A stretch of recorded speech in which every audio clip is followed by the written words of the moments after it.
Welcome. BikeBeat 2025 BMW F 900 XR is finally here. On BikeBeat today, we're not just giving you a spec sheet rundown.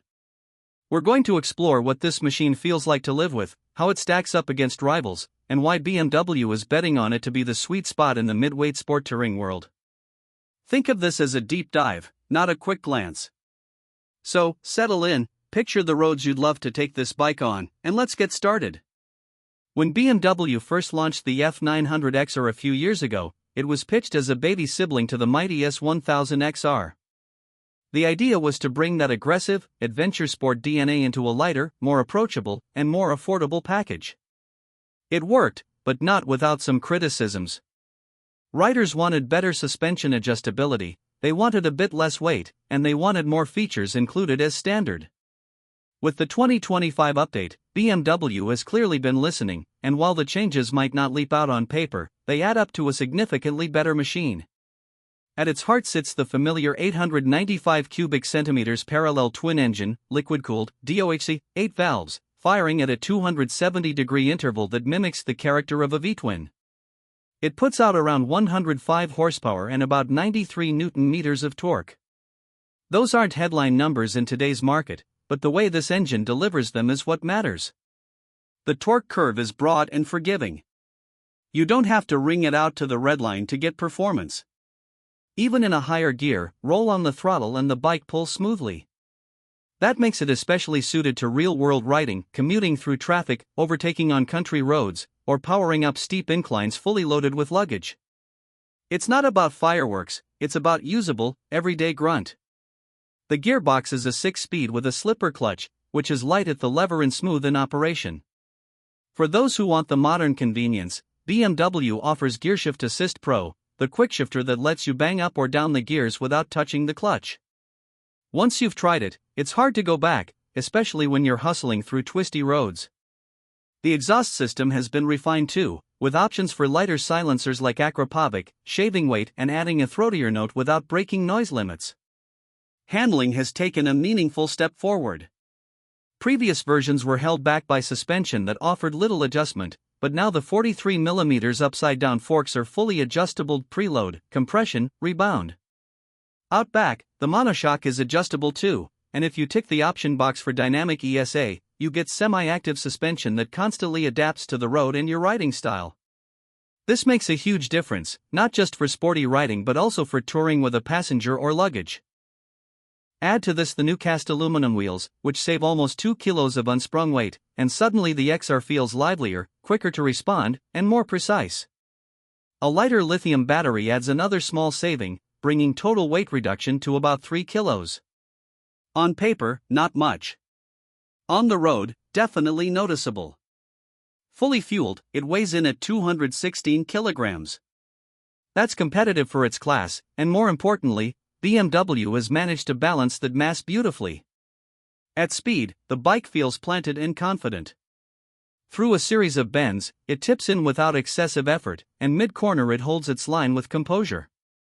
The new wheels make direction changes snappier, which riders will appreciate on winding mountain passes or spirited weekend blasts. Braking is strong and progressive, with dual 320mm discs up front clamped by 4-piston Brembos, and a 265mm disc at the rear. Cornering ABS, or ABS Pro in BMW's language, comes standard, which means you can brake hard even leaned over and the system will keep things composed. In city traffic, the bike is easy enough to manage. It's not featherweight, so at low speeds you do feel its presence, but the smooth clutch and predictable throttle make it approachable. Out on the highway, the XR really comes into its own. The riding position is upright, the bars are at a natural reach, and the seat is set at around 825mm, giving you a commanding view. The wind protection has been improved for 2025, with redesigned fairing elements, better deflectors, and handguards that shield you in bad weather. Heated grips now come standard, a real blessing on chilly mornings or long winter commutes. The cockpit is modern and functional. A crisp TFT display gives you clear information, from speed and revs to navigation and riding modes. Switchgear is typically BMW, well laid out and intuitive once you get used to it. There's a USB-C port for charging your phone or powering accessories, which is a small thing but shows BMW is paying attention to the way people actually use their bikes today. Lighting is full LED, and the adaptive headlight with daytime running lights is now included, meaning better visibility for you and better conspicuity to others.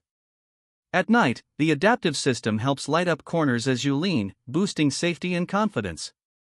Riding modes include rain and road as standard, with optional riding modes Pro adding dynamic and other customizable settings.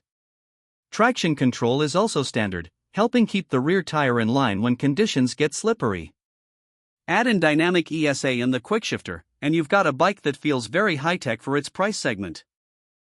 Speaking of price, in the United States the 2025 F900XR starts at around $11,995 for the base model and $12,370 for the standard trim before fees and options. In the UK, it's priced around £10,890. With option packs like Comfort, Dynamic, and Touring, the price can climb significantly, but even then, it remains competitive with rivals like the Yamaha Tracer 9 GT, Triumph Tiger Sport 850, or Honda Northern Territory 1100. Considering the standard equipment, BMW now includes heated grips, cornering ABS, traction control, adaptive lights. The value proposition is strong. So how does it actually feel out on the road? Through tight twisties, the F900XR impresses with its balance. The lighter wheels give it eagerness, and the adjustable suspension lets you fine-tune the ride for sharpness or comfort. Mid-corner, the bike feels stable and predictable. It's not intimidating, even for riders moving up from smaller machines, but it still has enough muscle to put a grin on your face. On rougher roads, the suspension copes well, ironing out bumps without feeling soggy. With dynamic ESA, it adapts in real time, which is especially useful if you're carrying a passenger or luggage. On longer rides, comfort is very good. Now, no bike is without its flaws.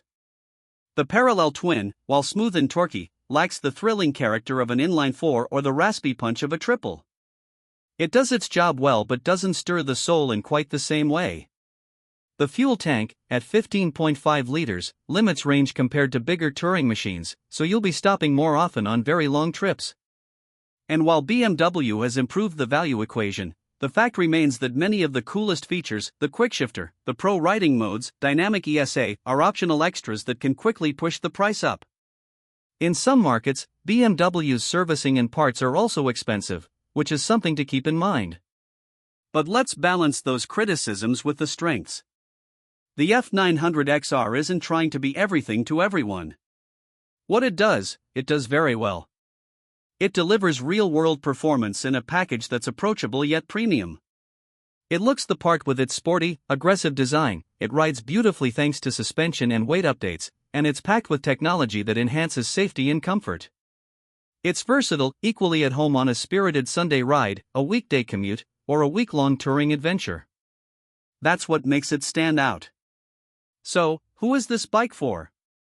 It's for the rider who wants something sporty but comfortable, fast but not intimidating, advanced but not overloaded. It's for people who ride to work during the week, explore mountain passes on weekends, and maybe plan a long-distance trip once or twice a year. That's our deep dive on the BMW F900XR here on BikeBeat. If you're considering something in this class, take this one for a test ride. It might not scream the loudest on paper, but out on the road, where it counts, it makes a lot of sense.